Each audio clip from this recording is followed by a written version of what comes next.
Hello. हम लोग पढ़ रहे हैं splitting of D orbital in tetrahedral complexes. ठीक है, तो splitting of D orbital in tetrahedral complex हम पढ़ चुके हैं। आज पढ़ेंगे distribution of electron in D orbital. ठीक है ना, तो डी ऑर्बिटल में इलेक्ट्रॉन का डिस्ट्रीब्यूशन, तो आप जानते हैं कि जब टेट्राहेड्रल कॉम्प्लेक्स की स्प्लिटिंग होती है डी, ठीक है ना, स्प्लिटिंग होती है तो डी ऑर्बिटल ब्रेक करता है दो सेट में। एक होता है ई सेट और दूसरा होता है T2 सेट। तो इसी T2 सेट और ई सेट में इलेक्ट्रॉन का डिस्ट्रीब्यूशन देखेंगे। ठीक है ना, तो यहाँ देखिए distribution of electron, distribution of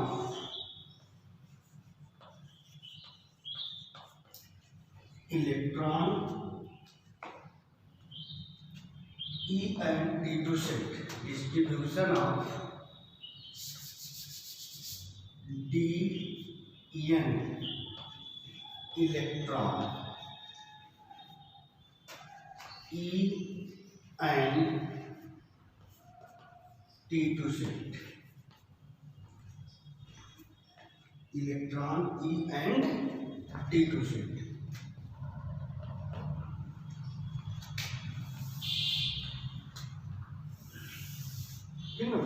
तो हम पढ़ेंगे डिस्ट्रीब्यूशन ऑफ इलेक्ट्रॉन, ठीक है ना, DN electron e and T2 set.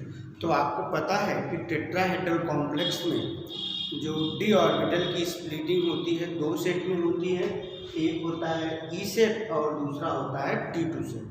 ठीक है, तो ई सेट और T2 सेट में इलेक्ट्रॉन का डिस्ट्रीब्यूशन कैसे होता है इसको हम देखेंगे। यहाँ डी जो है ये डी ऑर्बिटल है और एन का मतलब है नंबर ऑफ इलेक्ट्रॉन्स। तो डी ऑर्बिटल में नंबर ऑफ इलेक्ट्रॉन का डिस्ट्रीब्यूशन है। ठीक है, तो अब देखिए यहाँ पर D an electron, D an electron, D an electron के बाद ई सेट, ई सेट और ई सेट के बाद आपका है T2 सेट। ठीक है, T2 सेट। तो यहाँ पर आपको मालूम है कि जो डी ऑर्बिटल की स्प्लिटिंग होती है टेट्राहेड्रल कॉम्प्लेक्स में ई सेट में और T2 सेट में। ई सेट जो होता है आपका ये डबल डिजेनरेट ऑर्बिटल होता है और T2 सेट जो होता है ये ट्रिपल डिजेनरेट ऑर्बिटल्स होता है। ठीक है ना, यहाँ पर ई सेट जो होता है ये लोअर एनर्जी सेट है और T2 जो है ये हायर एनर्जी सेट है। ठीक है ना, तो अब देखिए डी एन इलेक्ट्रॉन, अब देखिए कॉन्फ़िगरेशन यहाँ पर D1 कितना इलेक्ट्रॉन है, डी ऑर्बिटल्स में 1 इलेक्ट्रॉन है। तो स्प्लिटिंग होगी ई सेट में और T2 सेट में। तो ई सेट में कितने ऑर्बिटल्स होते हैं, 2 ऑर्बिटल्स होते हैं और T2 सेट में कितने ऑर्बिटल्स होते हैं, 3 ऑर्बिटल्स। तो अब देखो ई सेट यहाँ पर डी ऑर्बिटल्स में कितने इलेक्ट्रॉन है, 1 इलेक्ट्रॉन है। तो इलेक्ट्रॉन की फीलिंग जो होगी ये अकॉर्डिंग टू होगी, ये हो गया कॉन्फ़िगरेशन। फिर देखिए यहाँ पर ये आपका D2 है, 1 2 और T2 सेट में 3 ऑर्बिटल है। तो अब यहाँ डी ऑर्बिटल में 2 इलेक्ट्रॉन है। तो पहले ई सेट में कितने ऑर्बिटल हैं, 2 ऑर्बिटल्स हैं। तो पहला इलेक्ट्रॉन यहाँ होगा और दूसरा इलेक्ट्रॉन यहाँ पर होगा। ठीक, अब देखिए यहाँ पर D3 कॉन्फ़िगरेशन 1 2 3 4 5, ये T2 सेट है। अब यहाँ कितने इलेक्ट्रॉन हैं, 3 है। तो ये हो जाएगा पहला इलेक्ट्रॉन, ये दूसरा। अब 2 इलेक्ट्रॉन देखो ई सेट में के दोनों ऑर्बिटल्स में 2 इलेक्ट्रॉन हो गए, दोनों अनपेयर्ड है। अब जो तीसरा इलेक्ट्रॉन है ये आएगा आपका T2 सेट में। ठीक है, इसी तरह से देखिए आपका ये D4 है, 1 2, ठीक है ना, ये देखिए 3 4 5। अब यहाँ कितने इलेक्ट्रॉन है, 4। तो पहला इलेक्ट्रॉन ये होगा, दूसरा ये होगा, तीसरा और ये चौथा इलेक्ट्रॉन हो गया। ठीक, इसी तरह से देखिए ये D5 कॉन्फ़िगरेशन 1 2 3 4 5। अब देखिए T2 सेट में तीन ऑर्बिटल है और Eg में 2 ऑर्बिटल है। तो पहले 2 इलेक्ट्रॉन इसमें होंगे Eg में, और तीसरा इलेक्ट्रॉन ये है, चौथा ये है और पांचवा ये है। अब देखिए यहाँ पर D6, अब इलेक्ट्रॉन की पेयरिंग होगी। क्या होगा? इलेक्ट्रॉन की पेयरिंग। अब देखिए यहाँ पर ये पहला इलेक्ट्रॉन, ये दूसरा, और यहाँ पर देखिए ये तीसरा इलेक्ट्रॉन है, ये चौथा और ये पांचवा इलेक्ट्रॉन है। छठा इलेक्ट्रॉन ये है, इलेक्ट्रॉन की पेयरिंग। ठीक, अब यहाँ पर देखिए D7। अब D7 में ये देखिए पहला इलेक्ट्रॉन, दूसरा, ये थर्ड है, फोर्थ, फिफ्थ, सिक्स और ये सेवेंथ इलेक्ट्रॉन होगा। अब देखिए T2 ई सेट में इलेक्ट्रॉन की पेयरिंग हो गई है। अब इलेक्ट्रॉन की पेयरिंग कहाँ स्टार्ट होगी? T2 में। किस कॉन्फ़िगरेशन से? D8 से। जब D8 से स्टार्ट होगा पेयरिंग T2 में। तो अब देखिए ये पहला इलेक्ट्रॉन, दूसरा, तीसरा, चौथा, पांचवा, ये छठा है, ये सातवां है और ये आठवां इलेक्ट्रॉन है। ठीक है, इसी तरह से देखिए ये D9 1 2 3 4 5। अब D9 में देखिए 9 इलेक्ट्रॉन है। ये first, second, third, fourth, fifth, ये 6 इलेक्ट्रॉन, 7 8 और ये 9 हो गया। ठीक, अब देखिए इसमें T2 सेट में 2 पेयर हो गए और ई सेट में 2 पेयर हो गए। देखिए यहाँ पर D10 इलेक्ट्रॉन 1 2 3 4 5। अब देखिए 1 2 3 4 5 6 7 8 9 10। तो इस तरह से देखिए ये इलेक्ट्रॉन की पेयरिंग है। तो अब इसमें इलेक्ट्रॉन का डिस्ट्रीब्यूशन देखो, distribution of Dn electron in e set and T2 set. तो आपको पता है कि टेट्राहेड्रल कॉम्प्लेक्स, जो टेट्राहेड्रल फील्ड होता है, इसमें d ऑर्बिटल की स्प्लिटिंग 2 सेट में होती है, ई सेट में और T2 सेट में। ई सेट जो होता है ये लोअर एनर्जी सेट होता है और T2 सेट जो होता है ये हायर एनर्जी सेट होता है। ठीक, ई सेट में 2 ऑर्बिटल्स होते हैं। ठीक है ना, ये 2 ऑर्बिटल्स जो हैं आपके dx² y² और dz² ऑर्बिटल हैं, और ये जो 3 ऑर्बिटल्स हैं ये dxy है, dyz है और dzx है। ठीक है ना, तो ये लोअर एनर्जी, ये आपका लोअर एनर्जी सेट है और ये हायर एनर्जी सेट है। ई सेट जो है ये डबल डिजेनरेट ऑर्बिटल है और ये जो है ट्रिपल डिजेनरेट ऑर्बिटल है। इसमें देखिए D1 इलेक्ट्रॉन 1 इलेक्ट्रॉन है। ठीक, इसमें देखिए D2 में 2 इलेक्ट्रॉन है। तो हुंस के नियम से पहले 1 इलेक्ट्रॉन इसमें होगा, दूसरा इलेक्ट्रॉन इसमें होगा। फिर D3 में देखिए यहाँ पर ये 2 इलेक्ट्रॉन तो होंगे ई सेट में, पहला, दूसरा, और तीसरा इलेक्ट्रॉन जो है वो T2 में आएगा। ठीक है ना। फिर देखिए यहाँ पर D4 है, तो 2 इलेक्ट्रॉन पहला, दूसरा और तीसरा, चौथा यहाँ आ जाएगा। अब इसमें D5 में देखिए 5 इलेक्ट्रॉन है, फर्स्ट, सेकेंड, थर्ड, फोर्थ और फिफ्थ होगा। अब यहाँ देखिए D6 कॉन्फ़िगरेशन से इलेक्ट्रॉन की पेयरिंग होगी, D6 से इलेक्ट्रॉन की पेयरिंग होगी। ऑक्टाहेड्रल में आपने देखा था कि अगर स्ट्रॉन्ग फील्ड लिगेंड था तो पेयरिंग जो होती थी वो होता था D4 कॉन्फ़िगरेशन से। यहाँ टेट्राहेड्रल कॉम्प्लेक्स में इलेक्ट्रॉन की जो पेयरिंग स्टार्ट होगी वो D6 से होती है। तो देखिए यहाँ 6 इलेक्ट्रॉन है, पहला इलेक्ट्रॉन, दूसरा, तीसरा, चौथा, पांचवा और छठा इलेक्ट्रॉन ये है। ठीक, D7 यहाँ देखो 7 इलेक्ट्रॉन है, तो first, second, third, fourth, fifth, six और 7। अब देखिए जो आपका D8 इलेक्ट्रॉन है यहाँ पर d ऑर्बिटल में पेयरिंग कंप्लीट होगी। यहाँ पर जो आपका ई सेट है इसमें पेयरिंग कंप्लीट हो गया।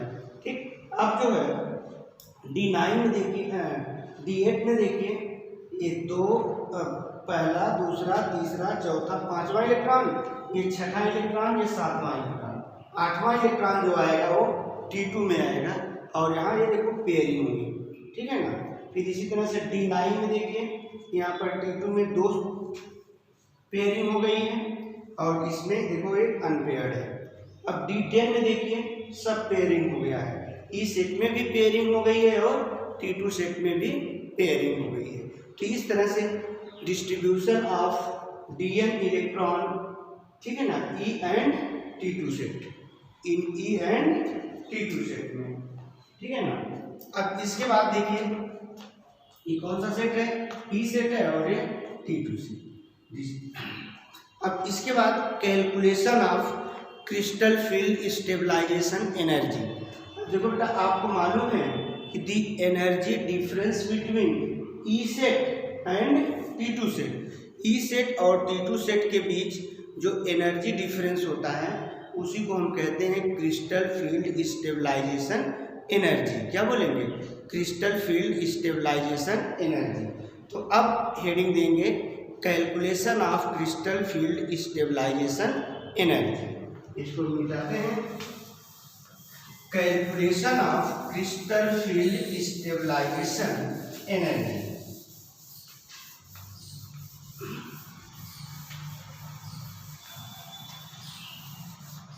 Calculation of crystal field stabilisation energy. Calculation of crystal field stabilisation energy, ठीक है ना। जैसे आप कैलकुलेट किए थे crystal field stabilisation energy in octahedral complexes, उसी तरह से कैलकुलेशन किया जाएगा क्रिस्टल फील्ड स्टेबलाइजेशन एनर्जी का इन टेट्राहेड्रल कॉम्प्लेक्स, ठीक है ना। तो crystal field stabilisation energy, crystal field stabilisation energy is equal to होगा आपका -0.6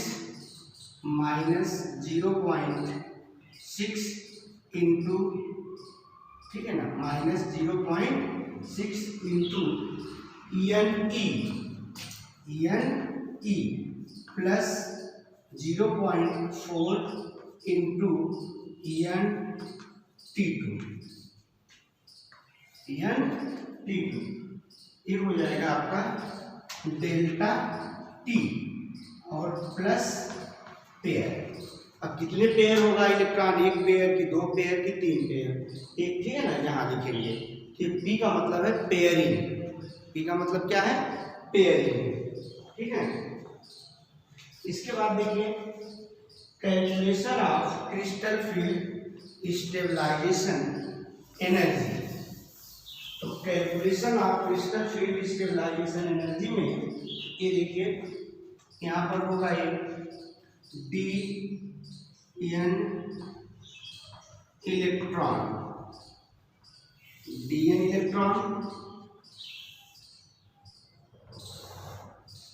ठीक है।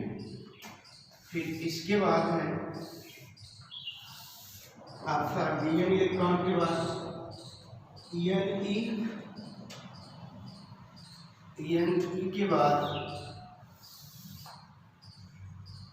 ENE के बाद आपका आएगा ENT2 और ENT2 के बाद crystal field stabilisation energy, crystal field stabilisation energy. Crystal field stabilisation energy equal to हो जाएगा -0.6 into ENE plus 0.4 into ENT2 delta T plus pair, ठीक है ना। अब देखिए इसमें किस कॉन्फ़िगरेशन के लिए, D1 के लिए देखिए D1। अब D1 के लिए क्या हो जाएगा, यहाँ पर देखो 2 ऑर्बिटल्स और इसमें कितने होंगे बेटा, ये 3 ऑर्बिटल, तो एक इलेक्ट्रॉन है ये, ठीक है ना। अब जब एक इलेक्ट्रॉन है तो crystal field stabilisation energy, crystal field stabilisation energy equal to क्या हो जाएगा, ये देखिए -0.6 into ENE number of electron in e set, और T2 n T2 का मतलब number of electron in T2। तो अब देखिए -0.6 इंटू कितना इलेक्ट्रॉन है 1 है, प्लस इसमें देखो कोई इलेक्ट्रॉन नहीं है T2 में, ये हो जाएगा प्लस 0.4 इंटू 0, यहाँ हो जाएगा आपका डेल्टा T प्लस P, ठीक है ना। तो ये आपका हो गया, कितना हो जाएगा ये इज इक्वल टू हो जाएगा आपका, देखिए कोई पेयर इसमें नहीं है, ये हो गया आपका प्लस 0, यहाँ 0 पेयर है, ये 0 हो गया। अब देखिए ये हो जाएगा -0.6 हो जाएगा ये, ठीक है। इसी तरह से -0.6 के बाद अब देखिए ये D1 इलेक्ट्रॉन है। अब देखिए D2 इलेक्ट्रॉन के लिए हो जाएगा आपका, अब यहाँ पर 2 इलेक्ट्रॉन है, 1 2 इसमें है नहीं, तो crystal field stabilisation energy is equal to हो जाएगा -0.6 into 2 plus 0.4 into 0 delta T plus क्या होगा 0 इक्वल टू, देखो अब ये हो जाएगा 6 दूनी 12, ये हो जाएगा माइनस, अब इसमें देखो प्लस 0.4 इंटू 0 में 0 हो जाएगा, ये हो गया आपका -1.2, कितना है -1.2 है, ठीक। अब देखिए यहाँ पर D3 के लिए, अब D3 अब देखो पहला इलेक्ट्रॉन इसमें, दूसरा इसमें, तीसरा इसमें।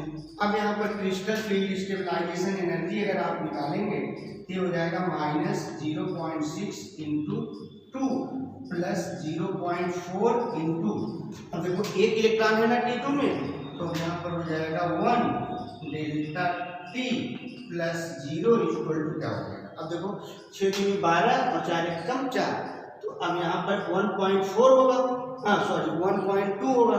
अब 1.2 में से 0.4 निकाल देंगे, ये हो जाएगा आपका -0.8।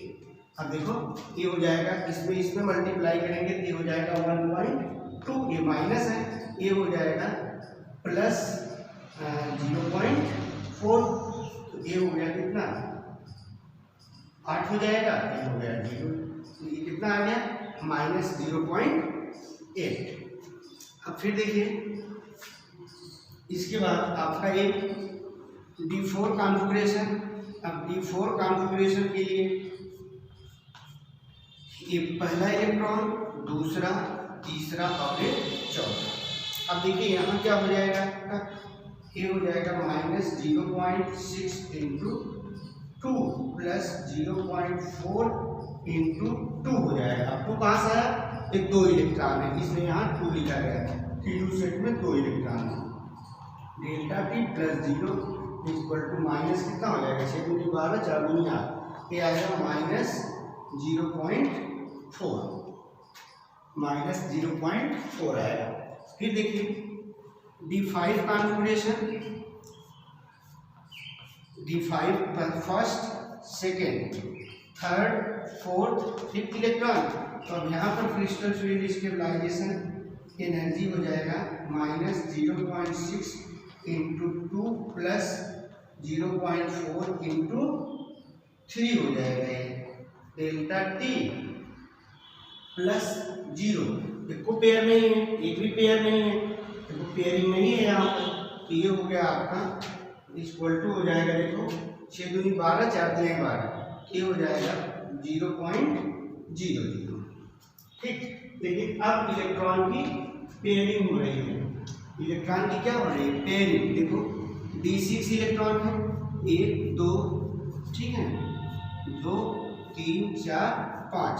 अब देखो 6 इलेक्ट्रॉन है इसमें, तो 6 इलेक्ट्रॉन है, ये हो गया पहला, ये हो गया दूसरा, तीसरा, चौथा, पांचवा और ये हो गया छठा। देखो अब यहाँ क्या होगा, क्रिस्टल फील्ड स्टेबलाइजेशन एनर्जी ये हो जाएगा -0.6 इंटू 3 इलेक्ट्रॉन। देखो 3 इलेक्ट्रॉन हो गए यहाँ पर, इंटू 3 प्लस हो जाएगा ये 0.4 इंटू 3। अब ये हो गया डेल्टा टी प्लस कितना हो जाएगा 1 पेयर, ठीक है ना। अब देखिए कितना आएगा, क्षेत्रिक 18, ये आया -1.8 और ये आएगा 4 तिहाई 12 1.2, ये हो जाएगा आपका कितना हो जाएगा, ये हो जाएगा 6, ठीक है ना। 4 तिहाई 12 और 8 में 2 गए 6, ये हो जाएगा -0.6, ये हो गया -0.6 प्लस 1 पेयर। कितने पेयर हो जाएंगे, 1 पेयर। 1 पेयर कहाँ से आया, ये देखिए ये आपका 1 पेयर है। फिर इसके बाद देखिए D7 में यहाँ होगा 1 2 3 4 5 6 और 7। अब देखिए यहाँ 2 पेयर हो गया, कितना पेयर हो गया, 2 पेयर। अब यहाँ क्रिस्टल फील्ड स्टेबलाइजेशन एनर्जी क्या होगा, -0.6 इंटू 4 प्लस 0.4 इंटू 3, ये हो गया डेल्टा टी प्लस कितने पेयर है यहाँ पर, ये हो गया 2 पेयर। इक्वल टू क्या हो जाएगा, 6 चौक 24, ये हो जाएगा -2.4 प्लस ये कितना हो जाएगा, 4 तिहाई 12 1.2, ये हो जाएगा 2 और ये हो जाएगा 1.2, माइनस आएगा आपका -1.2 प्लस कितना पेयर, 2 पेयर हो गया, ठीक।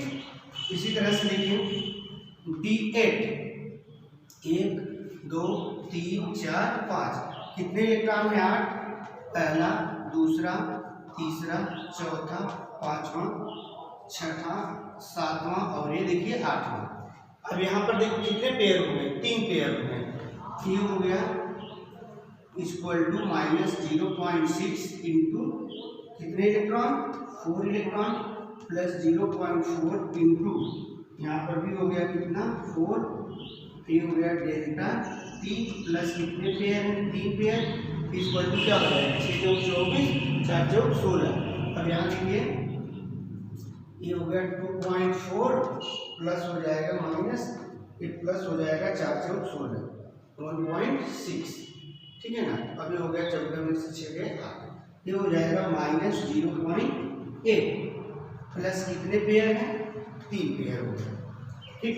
इसी तरह से देखिए D9 का 1 2 3 4 5।